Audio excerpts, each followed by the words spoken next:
Salam, xoş gördük sizləri. Sloganımız Be Positive. Gördüyünüz kimi sizləri bugün Be Positive studiyasına salamlayıram və gördüyünüz kimi dekorasiyamızda tam fərqli. Sizlər də burada çəkiş edə bilərsiniz. Yəni bizim sponsorumuz hal-hazırda Be Positive studiyasıdır. Bugünkü mövzumuz sizlərlə olacaq sosial media strategiyası. Çox zaman insanlar strategiya sözünü eşidəndə düşünür ki, həmişə böyük bir şey nəzərdə tutulur, uzun müddətli bir şey düşünür və sizcə necə, bu doğrudur yoxsa bəlkə bir yalandır? Bəli, doğrudur. Niyə? Çünki bizim bir uğur strategiyamız, yəni uğur bir yolumuz olmalıdır. Çox zaman insanlar bunu qısa müddətli və yaxud qısa şeylərlə müəyyənləşdirir ki, məsələn, storylər paylaşmaq, reelslər paylaşmaq, postlar paylaşacağam, artıq bitdi.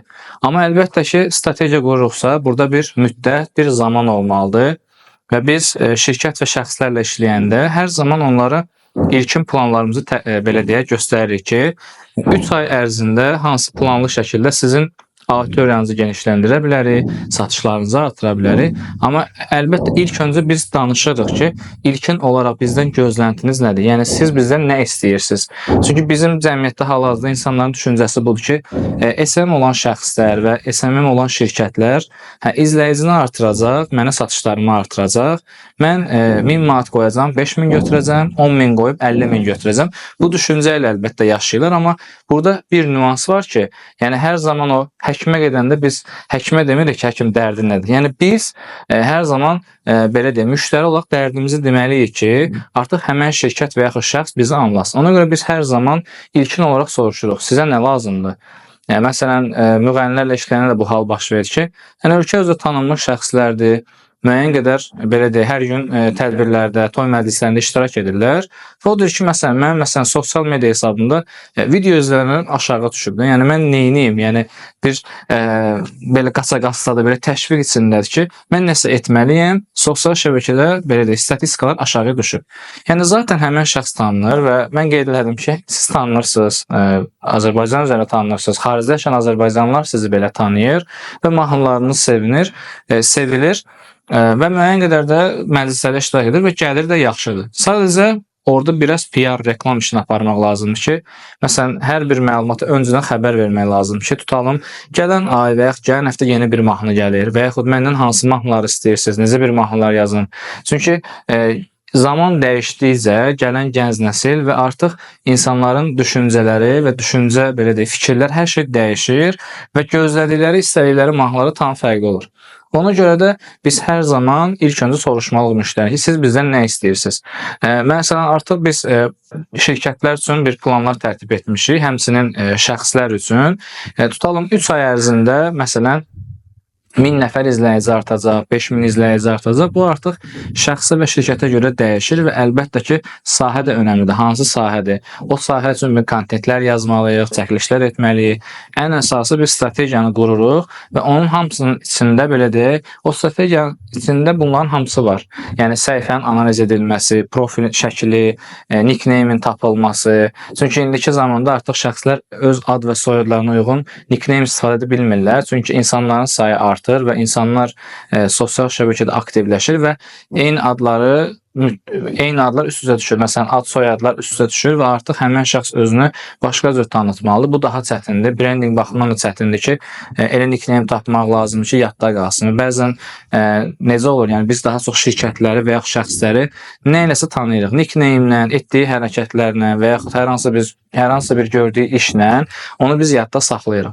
Ona görə bizim də işimiz, sahəmiz belə olmalıdır və əlbəttə ki, buna zaman lazımdır. Düşündüm ki, bunun haqqında bir podcast edim və sizlərə sosial media strategiyasını izah edim ki, yəni siz düşünməyəsiniz ki, yəni strategiya reelslər paylaşım, post paylaşım və səhifəmdə story paylaşacağam və oldu bitdi. Yəni mənim artıq strategiyam var və mən irəli gedirəm.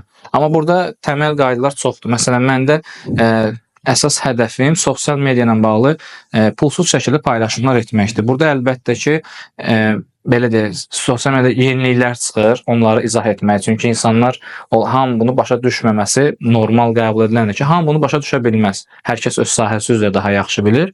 Və bunun izahını verirəm. Daha sonra problemlər çıxır. İnsanlar mənə, izləyicilər, mənə problemlərini yazır ki, belə bir problemlər rastlaşmışam.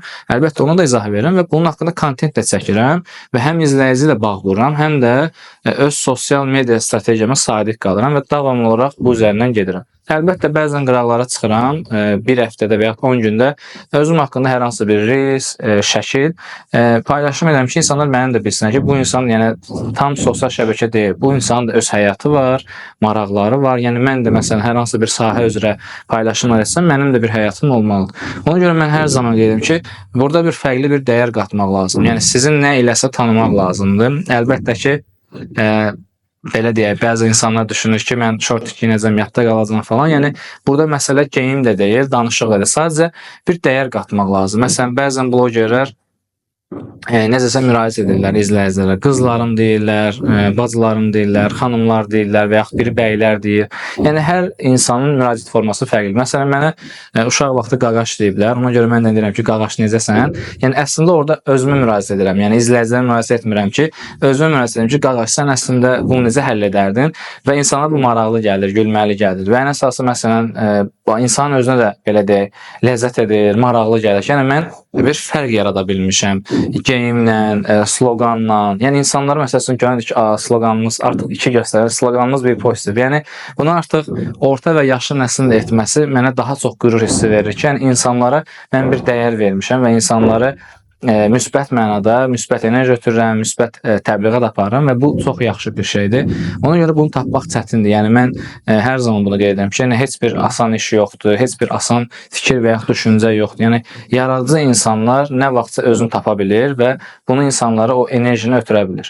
Əgər siz də istəyirsinizsə sadəcə düşünməlisiniz ki, mən necə bir dəyər qatmalıyam? Yəni mənim hal-hazırda nə ilə fərqlənirəm cəmiyyətdə? Çünki hər bir insan cəmiyyətdə fərqlidir. Yəni düşündüyümüz barmaq izi belə fərqlidirsə, yəni bizim danışığımız, oturuşumuz, duruşumuz, geyimimiz, hər şeyimiz fərqlidir və biz bunun üzərindən biz marketinq aparmalıyıq, kontentlər hazırlamalıyıq. Çünki mən hər zaman artıq insanları dinləməyə çalışıram ki, ona artıq kontent verə bilim də, belə deyək. Və çox zaman danışıb, kesin bir xanımda belə bir şey o deyir ki, mənə deyirlər ki, sizin atanız varlıdır, varlı atanın qızısınız və buna bir kontent yaradım. Mən deyim ki, yazı yazılır, ilkin yazı ki, varlı atanın qızı və deyir ki, əfsər olsun ki, mən varlı atanın qızı deyiləm. Mən öz hədəflərimin arxasında getdim və hədəflərim mənə istədiklərimə nail olmağa kömək etdi. Yəni öz işi haqqında qısa bir təqdimat etdi, özünü heç demədi, kimdir, nəçidir. Sadəcə ona daha çox verilən suallar üzərindən bir marketinq aparıb, bir kontent yaratdı və insanlara o mesajı verdi ki, o əslində hədəfləri necə çatıb, hansı yollardan, hansı mərhələlərdən keçib. Ona görə biz həmişə kontentlərlə insanlara müraciət etməliyik. Sualım mənə deyirlər ki, əvvəl mənə deyirlər proqramist və mən bunun üzərindən getdim ki, yox, mən reelslər çəkirəm, kontentlər yazıram, səhifəni idarə edirəm və artıq gördüm ki, yenə də başladılar mənə SMM deməyə. SMM əslində sosial media menecerdir, məndə isə sosial media məsləhətçidir. Yəni məsləhətçi artıq bir üstdir SMM-dən, çünki artıq mən problemlər çıxanda necə həll etmək lazımdır, onu bilirəm, yollarını bilirəm və yenilikləri bizim hər zaman cəmiyyətdə qeyd etdiyimiz loru dillə, yəni izah etməyə çalışıram ki, insanlar bunu başa düşsünlər. Və artıq məsələn mənə suallar da gəlir ki, bəs siz dənizdə işləyirsiniz, ora, bura falan filan. Mənə gəlir ki, artıq yeni bir reels çəkdim və hətta bunu bugün çəkiliş edən günü paylaşmışam. Mən avtomatika mühəndisiyəm, amma sosial media məsləhətçisinə çevrildim. Və əlbəttə ki, burada süni intellektin də mənə köməyi oldu. İnşallah gələcək belə deyək, podkastda süni intellektlə bağlı sizlə danışacağam.